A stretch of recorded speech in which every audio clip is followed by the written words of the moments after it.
নমস্কার বন্ধুরা, আপনাদের সকলকে সিম্পল রন্ধনশালা চ্যানেলে অনেক অনেক স্বাগত।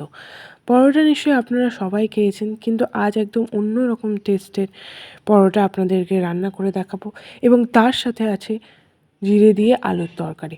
তাই চলুন বন্ধুরা, পুরো ভিডিওটা স্কিপ না করে দেখে নিই যে কীভাবে আমি নারকেল পরোটা এবং আলুর তরকারিটা রান্না করে ফেললাম। পরোটাটা বানানোর জন্য আমি প্রথমে একটি থালাতে কিছুটা পরিমাণে ময়দা নিয়েছি। ময়দাটা আপনারা আপনাদের প্রয়োজন মতো নিতে পারেন। তার সাথে নিয়ে নিয়েছি পরিমাণ মতো নুন এবং তারপর দিয়ে দিচ্ছি স্বাদ মতো চিনি। দিচ্ছি ময়দাতে পরিমাণ মতো কালো জিরে এবং তারপর ছেড়ে দিচ্ছি সাদা তেল।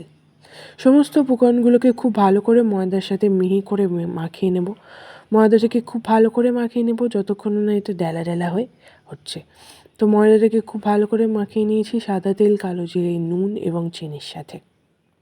এটাকে খুব ভালো করে মাখতে হবে। দেখুন বন্ধুরা, ময়দাটা এমনভাবে মাখতে হবে যাতে এটা ভেঙে ভেঙে যায়। তারপর অল্প অল্প জল দিয়ে আমি একটা ডো বানিয়ে নেব।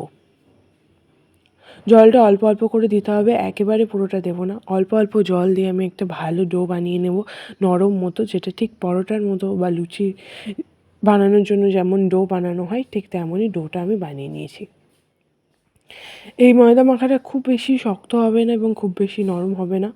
তো এটাকে আমি ঠিক আরও কিছুটা পরিমাণ জল দিয়ে দিচ্ছি যাতে ময়দার ডোটা খুব ভালোভাবে তৈরি হয়ে যায় এবং পরোটাটাও খেতে খুব ভালো লাগে। তো এভাবে দেখুন বন্ধুরা, ময়দার ডোটা খুব ভালোভাবে বানিয়ে নিয়েছে। একদম সুন্দরভাবে ময়দার ডোটা বানানো হয়ে গেছে। এটাকে আমি 1 ঘন্টা এইভাবে রেখে দেব। এরপর আলুর তরকারি বানানোর জন্য আলুটাকে আমি টুকরো টুকরো করে কেটে নিচ্ছি। আপনারা চাইলে কিন্তু নিজেদের পছন্দ অনুযায়ী সাইজ মতো কেটে নেবেন। দেখুন বন্ধুরা, আমি এইভাবে কিন্তু টুকরো করে কেটে নিয়েছি আলুর তরকারিটা। আলুর তরকারিটা সকলেরই খুব পছন্দের এবং পরোটার সাথে খেতেও খুব ভালো লাগে। এবং অবশ্যই পুরো ভিডিওটা দেখুন এবং বাড়িতে বানান এবং কেমন লাগলো সেটা অবশ্যই আমাদেরকে কমেন্ট করে জানান। এইভাবে আমি বাকি গুলোকেও খুব ভালো করে কেটে নেব। এখানে আমি মোট 5টা আলু নিয়ে নিয়েছি, আপনারা চাইলে বেশি পরিমাণেও নিয়ে নিতে পারেন। আলুগুলোকে খুব ভালো করে কেটে নিয়েছি টুকরো করে।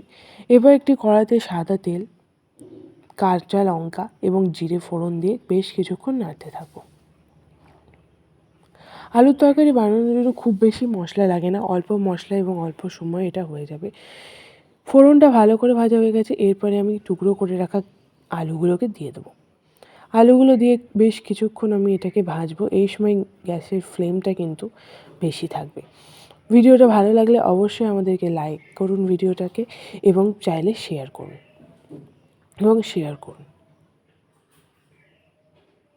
এইভাবে বেশ কিছুক্ষণ ধরে আমি এটাকে ভাজতে থাকবো এবং এটা আস্তে আস্তে ভাজা ভাজা হয়ে যাবে।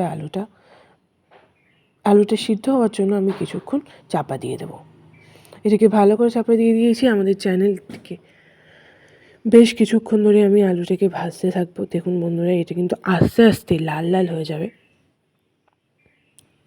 তারপরে আমি কিছুক্ষণ ভাজার পর আমি পরিমাণ মতো নুন দিয়ে দিলাম। নুন দেওয়ার পরে আরও বেশ কিছুক্ষণ ভেজে নেব। এটা কিন্তু আপনারা চাইলে চাপা দিয়ে দিয়েও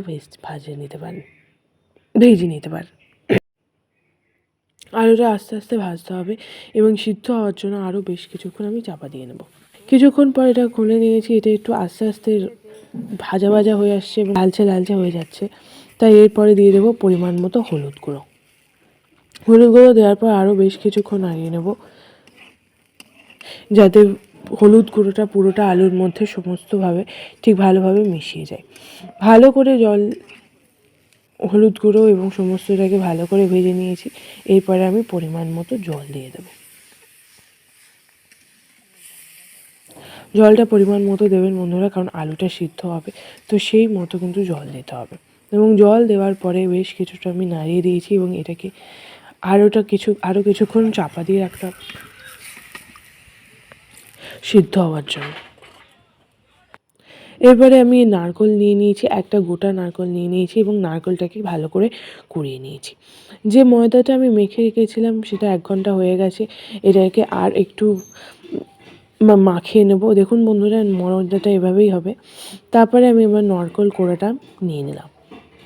নারকেল কোড়াটাকে আপনারা এভাবেই নেবেন, ভালো করে নারকেল কুড়িয়ে নিয়েছি। এবার এটাকে ময়দার ডোয়ের সাথে খুব ভালো করে মাখিয়ে নেব। পরোটাটা খেতে খুব ভালো লাগবে, কারণ নারকেল যেহেতু রয়েছে এবং নারকেলের সাথে পরোটাটা খেতেও খুব ভালো লাগবে এবং মিষ্টি মিষ্টি খেতে লাগবে। নারকেল কুড়োনোটা দেওয়ার পর পুরো ময়দার ডোটাকে আরও ভালো করে মাখিয়ে নেব, যাতে নারকেল কুড়োনোটা সমস্ত ডোয়ের মধ্যে খুব ভালোভাবে মিশিয়ে যায়। এবং এটাকে আরও বেশ কিছুক্ষণ ধরে মাখিয়ে নিতে হবে পুরো ডোটাকে। খুব ভালো করে ময়দাটা মাখিয়ে নিয়েছি এবং নারকেলটা খুব ভালোভাবে ময়দার সাথে মিশেও গেছে। এরপর পরোটা বানানোর জন্য আমি এই ময়দার ডো থেকে একে একে লেচি কেটে নেব। আমার পছন্দ মতো সাইজ অনুযায়ী আমি লেচি কেটে নিয়েছি। আপনারা কিন্তু আপনাদের পছন্দ অনুযায়ী লেচি কেটে নেবেন।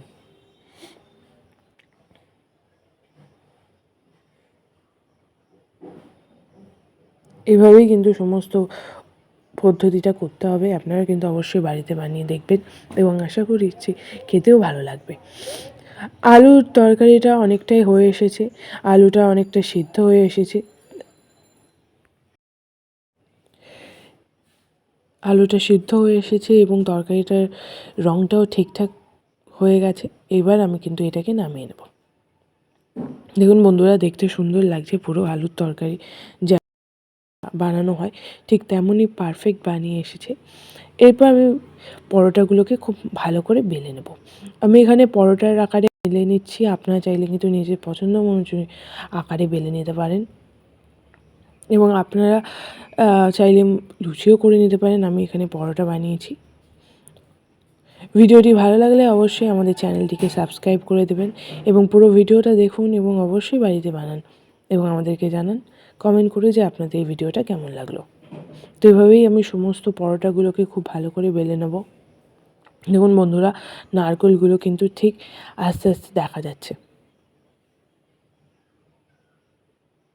এবং পরোটা খাওয়ার সময় যেহেতু নারকেলগুলো গালে পড়বে, খেতেও খুব ভালো লাগবে। আমরা কিন্তু এমনি পরোটা তো খেয়েই থাকি, তবে এই পরোটা, নারকেল পরোটা খেলে কিন্তু তার স্বাদটাই অন্যরকম হবে এবং এটা খুব সহজেই বাড়িতে বানানো যায়। তো এইভাবেই আমি সমস্ত পরোটাগুলোকে খুব ভালো করে বেলে নেব। আমার একটা পরোটা বানানো তৈরি হয়ে গেছে, আমি আর একটা পরোটা বানিয়ে নিচ্ছি। এভাবে ধীরে ধীরে আমি সমস্ত পরোটাগুলোই বানিয়ে নেব। পরোটাটা বেলার সময় অবশ্যই মাথায় রাখবেন যাতে পরোটাটা ফেটে ফেটে না যায় এবং ভিতরে নারকেল পুরটা যাতে বাইরে বেরিয়ে না আসে।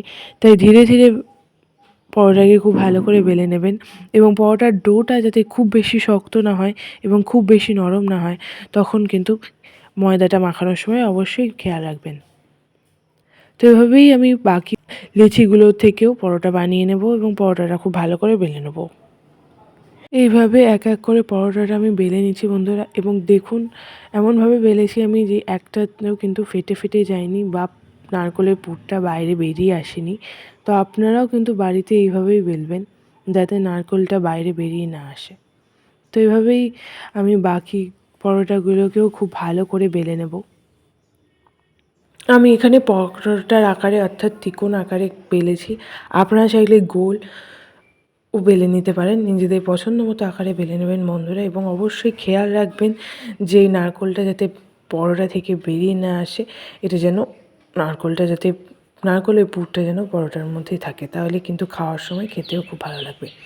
এভাবে আমি সমস্ত পরোটাগুলোকে ভালো করে বেলে নিয়েছি। এবার আমি ভেজে নেব। চাটুতে আমি প্রথমে একটা পরোটা দিয়ে দিয়েছি বন্ধুরা। এটাকে খুব ভালো করে ভেজে নিতে হবে। একটা দিক একটু ভাজা ভাজা মতো হয়ে এসেছে, লাল লাল হয়ে এসেছে। এবার আমি এটাকে উল্টে দেব।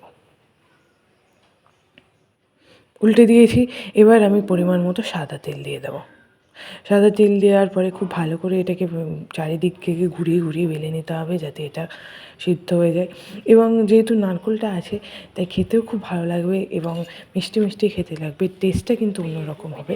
আপনারা নিশ্চয়ই সবাই বাড়িতে পরোটা রান্না করে খেয়েছেন, বানিয়ে খেয়েছেন, আলুর তরকারিও খেয়েছেন, কিন্তু এই রকম নারকেল দিয়ে পরোটা হয়তো কোনোদিনও আগে খাননি। তাই অবশ্যই বাড়িতে বানিয়ে খাবেন এবং আশা করছি ভালো লাগবে।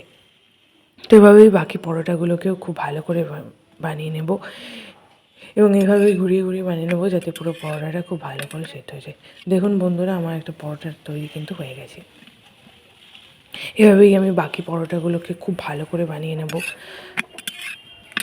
এবং আপনারাও কিন্তু অবশ্যই এইভাবেই সমস্ত পরোটাগুলোকে খুব ভালো করে বানিয়ে নেবেন।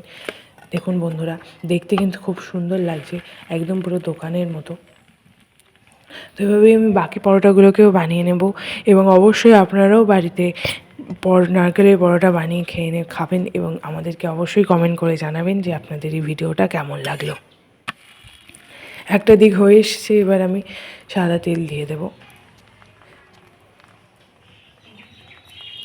তেল দিয়ে পুরোটাকে ভালো করে ভেজে নেব, আরও বেশিক্ষণ ঘুরিয়ে ঘুরিয়ে ভেজে নেব।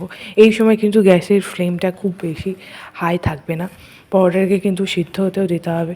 সেই জন্য এটাকে খুব ভালোভাবে আমি ঘুরিয়ে ঘুরিয়ে পুরো পরোটাকে খুব ভালো করে ভেজে নেব।